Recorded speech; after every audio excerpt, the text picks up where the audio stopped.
Hey guys, Jordan from Condo here. Today I want to talk about the new assignment rules and what the numbers look like on condo flipping and why, frankly, I think that condo flipping is dead and no longer a viable investment strategy. So let's go through some case studies and I will show you the numbers. So in order to go through the new rules, I'm going to work through an old case study here. This is a client of mine who purchased for $650,000, sold it 30 months later for $823,000. After real estate fees, assignment fees, legal fees, he was left with $149,000. How is that profit taxed? Well, it's taxed in one of two ways.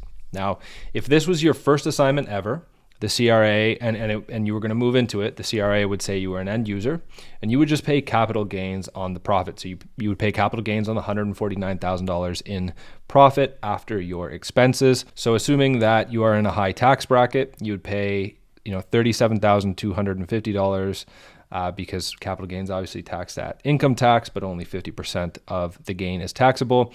So you'd walk away with $111,750. Now this is where it gets a little bit more complicated and ambiguous. So if the CRA deemed that it was your it's your second, third, or fourth assignment, therefore you always intended to flip the property before closing, you were going to pay income tax plus HST. So you would pay HST on the profit portion for sure. And HST for deposits was also in the literature, although my accountant and lawyer said that they don't see it applied all that often, or they didn't see it applied all that often. And that never really made a whole lot of sense to me, because when you buy a pre-construction condo, HST is included in the price. And so it's always been strange to me that the CRA, says we can tax you HST on the deposits that you've given the builder, because technically you've already paid that tax. But regardless, it was written in there, and then income tax on the remaining profit. So this is what it would look like, and you would only be walking away with $56,000 in the case that you also paid the deposit HST as well. Now, under the new assignment rules, and my quick disclaimer here, guys, I'm just a pre-construction sales guy.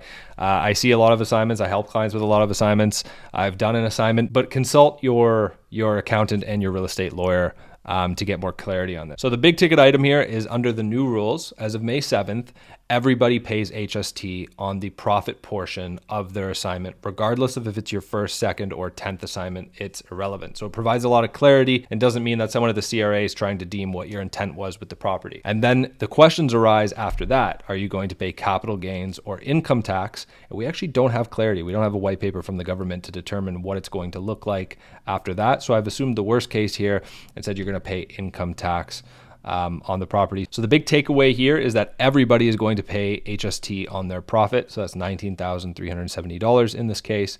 And then if you were to pay income tax, it'd be $64,000, again, assuming you're in the top tax bracket, or that this additional income pushes you into the top bracket, or capital gains, which would be roughly half of the income tax, right? So you're either going to be left with $64,815 or $97,223. So what these new rules do is it actually lightens the tax burden on the flipper and increases the tax burden on the person who, their life circumstances changed and they had to sell the unit, but they intended to initially move in when they purchased it. But it gives more clarity and it's a little bit easier to follow. So there's a great website you can go to that'll give you a little bit more of an in-depth answer here called Advo Tax Law. They also have a calculator. And it, just like I'm saying, there's no real clarity from the new federal budget documents on whether you'll pay capital gains or income tax, business income, on the full amount of the profit that you see on an assignment. But you can see here, as a general rule of thumb, in a very rough terms, you should budget 50% of your assignment profits for HST and income tax, just in case. And I will come back and update this video once we get more clarity from the government, or once my clients go through a couple of assignments and we figure out exactly what the taxation burden will be. But you can go here with their calculator. You can go, your original purchase price was $500,000. You paid 20% to the builder. You sold it for $700,000.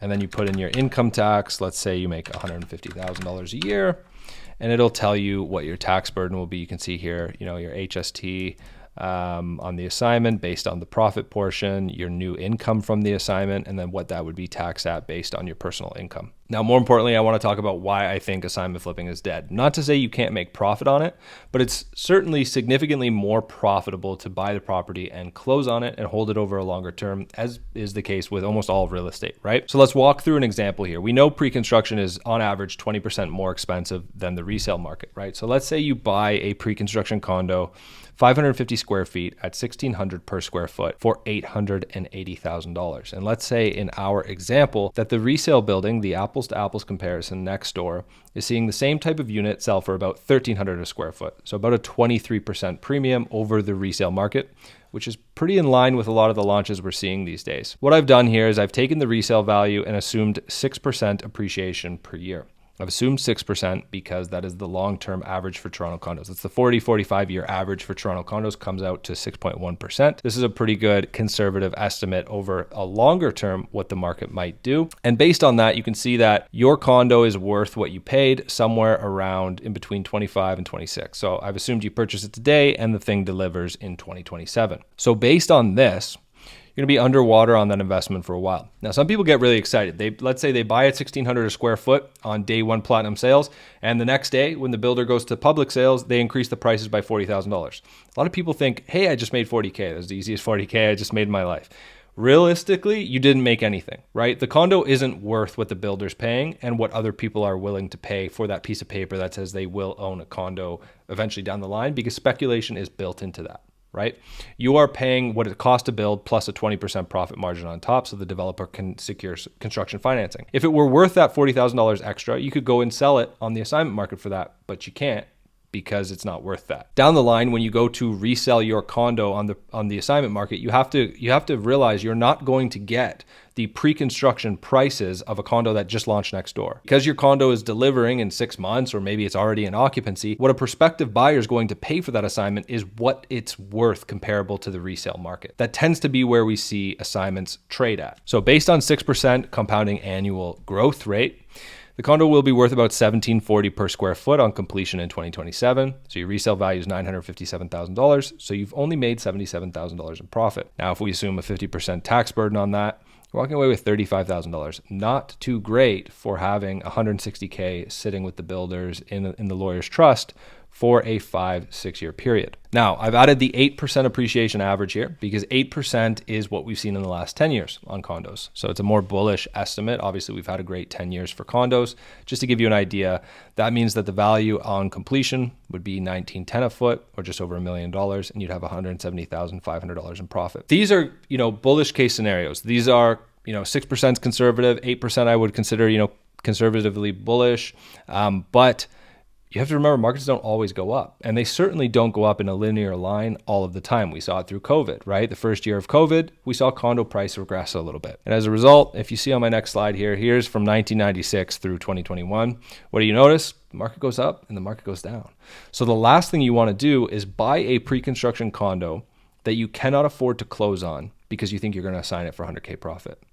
You can buy a pre-construction condo with the idea that maybe I'll assign this if there's enough profit in the deal before closing. But I always generally advise people, buy it, close on it, and hold it. That's how you're going to make the most money in real estate. That's how you're going to make the most money in pre-construction condos. If you like this type of content, guys, please like and subscribe. I would love to hear your thoughts in the comments below, and I will see you guys next video.